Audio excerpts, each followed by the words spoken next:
Loué soit le précieux sang de notre Seigneur Jésus-Christ et le cœur immaculé de Marie.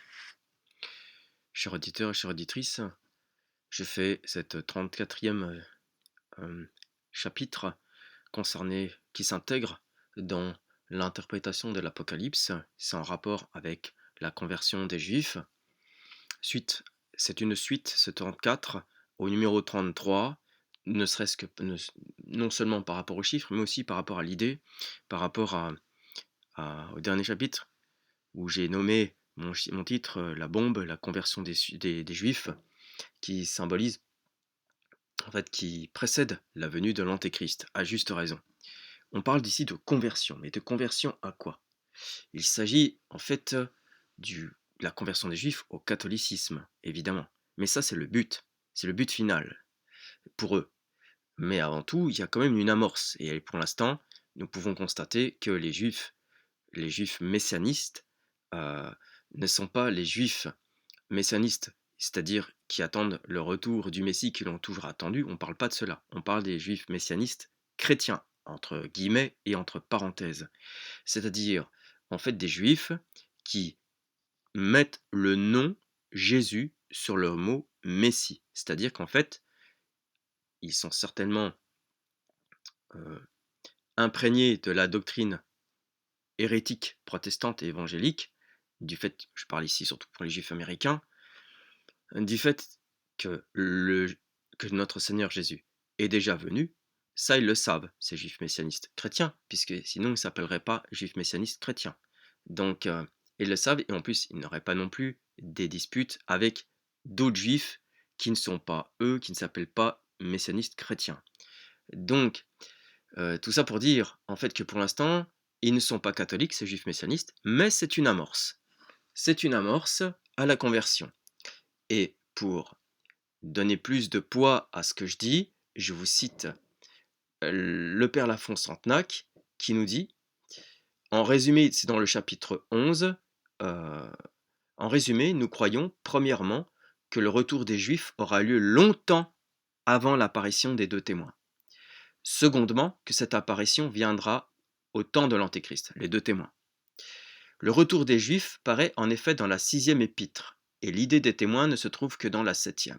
On voit aussi la conversion des Juifs avant que les 4 anges soient déliés, tandis que les témoins apparaissent après que les 4 anges ont été déliés. Donc, ce que je voulais dire par là, c'est que la phrase importante, c'est le retour des Juifs. Le retour des Juifs, c'est longtemps avant cette conversion. Longtemps avant. Alors, on va me dire, oui, mais enfin, écoutez, les Juifs se sont convertis depuis, il y a eu des Juifs qui se sont convertis depuis le début. Même Saint Paul dit qu'il se méfie des Juifs convertis, qu'il veut prendre vraiment ceux qui ont le cœur converti à la religion chrétienne. À juste raison, évidemment. Je vais vous lire, en fait, un passage qui est très intéressant, que j'ai trouvé sur Internet, sur le site Cairn Info, l'irruption des Juifs messianiques, entre parenthèses, Juifs chrétiens. D'un côté, après la guerre de 1967, le monolithisme religieux d'Israël a progressivement volé en éclats. La fissure la plus significative dans le paysage religieux d'Israël a été l'apparition, à partir de 1967, d'un courant de juifs chrétiens, donc ethniquement et culturellement juifs, mais de foi chrétienne. Ces juifs convertis ont pris, pour la plupart, le nom de juifs messianiques. Ils ont conservé, de leur judaïsme, des marques distinctives. Ils préfèrent le terme de synagogéou, congrégation, à celui de l'Église. Ils se méfient des représentations de Dieu, utilisent des châles de prière. Beaucoup ne célèbrent pas Noël. Ils montrent une grande sensibilité au Nouveau Testament et se révèlent très méfiants pour la culture chrétienne qui s'est surajoutée au fil des siècles. Deux structures principalement les fédèrent, l'Union of Messianic Jewish Congregation, 70 congrégations, et la Messianic Jewish Alliance of America, 90 congrégations. En 1967, il n'y avait aucune congrégation juive messianique dans le monde. Aujourd'hui, en 98, il y en a 350, rapporte Gary Thomas, en 98, page 62, dans un article de synthèse. Le cercle messianique continue depuis à s'étoffer, porté par des organisations à caractère missionnaire comme l'International Federation of Messianic Jews, fondée en 1978 par le rabbin Haïm Lévi. À partir de 1967, ce qui paraissait impensable aux yeux des Israéliens, il y a 40 ans, s'est donc produit. L'émergence progressive d'un courant structuré de juifs chrétiens, certes ultra minoritaire par rapport au reste de la population, mais dynamique et en outre et en croissance régulière. Il bénéficie en outre d'une excellente couverture médiatique, en particulier aux États-Unis, où les chrétiens de la Bible Belt y voient comme la réalisation d'un vieux rêve, voir enfin les Juifs reconnaître en Jésus-Christ non plus un imposteur ou un égaré, mais le Messie, l'envoyé de Dieu, le Fils de Dieu, suivant la théologie chrétienne. Les prières pour la conversion des Juifs prononcées chaque semaine dans des milliers de congrégations de la Southern Baptist Convention trouveraient-ils un exaucement? Beaucoup d'évangéliques de la Bible Belt en sont aujourd'hui convaincus. On semble loin ici de la question palestinienne. Mais il n'en est rien. L'apparition d'un courant de juifs chrétiens en Israël et hors d'Israël a en effet profondément modifié la perception d'Israël par les Américains. Appuyer les revendications du peuple israélien devenait en effet d'autant plus souhaitable qu'Israël paraissait s'ouvrir davantage au christianisme, en particulier dans sa version protestante évangélique. Les juifs messianiques sont presque tous évangéliques. Fin de citation. Donc dans cet article, il y a quand même, comme je dis, une amorce. Ils ne sont pas catholiques, ils sont évangéliques, ils sont encore dans l'hérésie, évidemment, on ne va pas dire qu'ils sont catholiques, mais c'est une amorce à la conversion. Comme le dit l'abbé Lafont Santenac dans son chapitre 11, et notamment aussi dans son chapitre 7, il cite le verset 2, 3, 4, 5, 6, 7 et 8 de l'Apocalypse, les questions des 12 000 tribus, etc. Il dit, citation, dans ces passages, la conversion des Juifs est clairement marquée dans tous ces passages. Isaïe a également prédit le retour en beaucoup d'endroits. Voici comme il en parle au chapitre 27. La cité forte sera désolée, la belle sera délaissée. Elle sera abandonnée comme le désert. En ce temps-là, une trompette retentira avec un grand bruit. Ceux qui étaient égarés reviendront à la terre des Assyriens, et ceux qui avaient été chassés reviendront au père d'Égypte, et ils adoreront le Seigneur sur la montagne sainte dans la ville de Jérusalem. Fin de citation. Dans ces passages, on voit que l'Église, je cite le père l'abbé Lafont Santenac, dans ces passages, on voit que l'Église, représentée par la cité forte et belle, sera dépeuplée, abandonnée, réduite en un désert. Après ces malheurs de l'Église, qui correspondent au 6e sceau de l'Apocalypse, ce qui nous est arrivé, et aux 4 vents qui bouleversent la grande mer de Daniel, c'est une trompette éclatante, c'est-à-dire une grande voix se fait entendre, et il cria à haute voix, comme nous avons vu ci-dessus.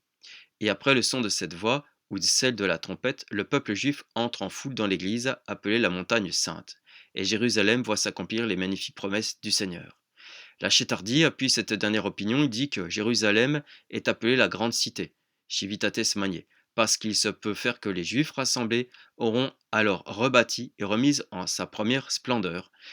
Pensez que les saints-pères ne condamnent pas, parce que, comme l'assure saint Jérôme, plusieurs auteurs ecclésiastiques et plusieurs martyrs l'ont ainsi assuré. Le rétablissement des Juifs viendra donc après les grands malheurs arrivés à l'Église catholique. C'est ce qui est arrivé, et ce qui arrive en ce moment. Mais vous aussi, Judas, Église catholique, attendez-vous à être moissonné lorsque je serai prêt de retirer mon peuple de la captivité, lorsque je serai prêt de guérir Israël, dit Osée au chapitre 6, 11. Je reprends avec le père Lafont Santenac qui dit « Et comme la chute des Juifs fit entrer les gentils, ainsi la chute des catholiques ramènera les Juifs dans l'Église de Dieu. » Mais quel est cet ange qui, au second verset, monte du côté de l'Orient ou du côté du soleil à Bourtou Solis et se met en rapport avec les 4 anges qu'on voit au premier verset de ce chapitre. Nous avons établi que les 4 anges du premier verset étaient 4 puissances.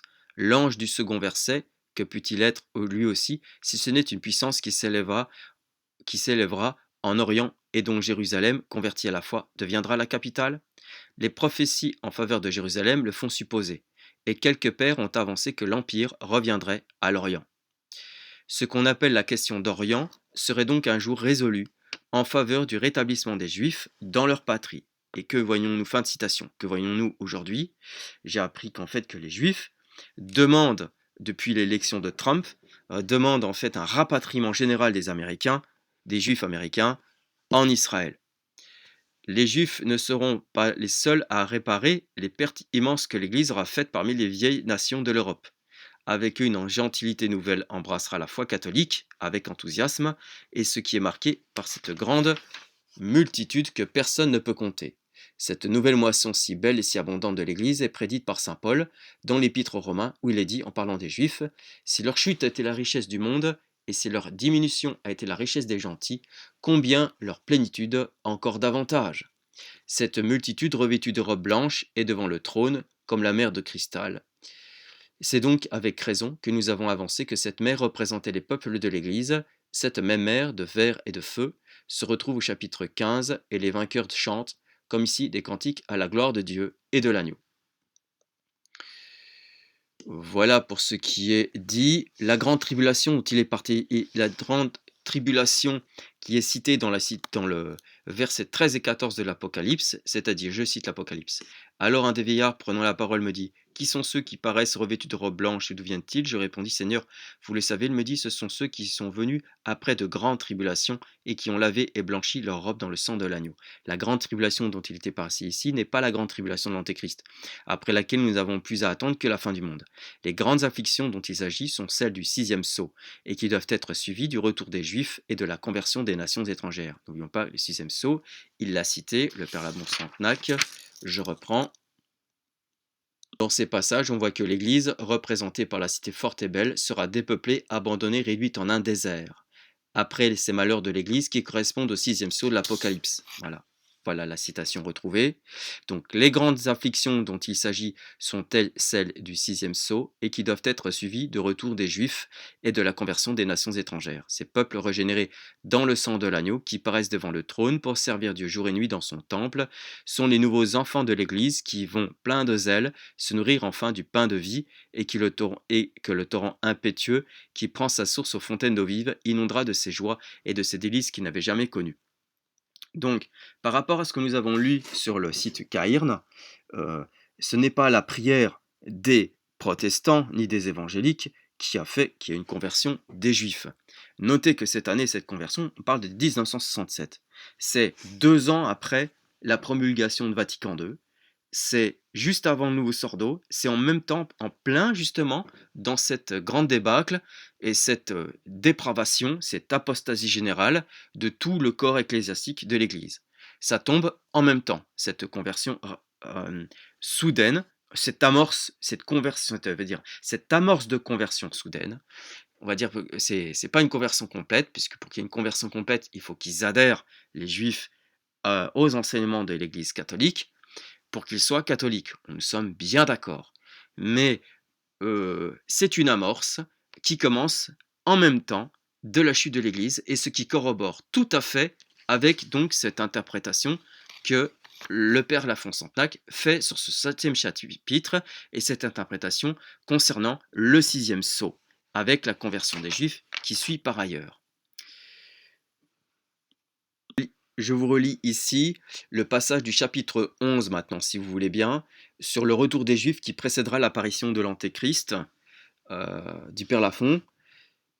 Et à quelle époque se réaliserait de si riches espérances, cette moisson si abondante de foi et d'amour, selon l'opinion que nous combattons, coïnciderait avec ces temps malheureux de séduction si dangereux que les élus même, s'ils étaient possibles, tomberont, et avec les temps où l'iniquité abondera de telle manière que la charité de beaucoup se refroidira, avec ces ours si mauvais que s'ils n'avaient été abrégés, nul homme n'aurait été sauvé, mais ils y seront abrégés à cause des élus, avec la grande tribulation qui est cette affliction si grande, qu'il n'y en a pas eu de pareil depuis le commencement du monde jusqu'à présent et qu'il n'y en aura jamais.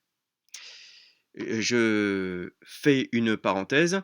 1967 et on va dire c'est la naissance de ce mouvement de juifs messianiques chrétiens. C'est-à-dire il y a à peu près 60 ans. On pourrait dire que c'est longtemps, c'est quand même 60 ans. Et qu'il y a une progression, une évolution dans leur groupe. C'est quand même assez intéressant.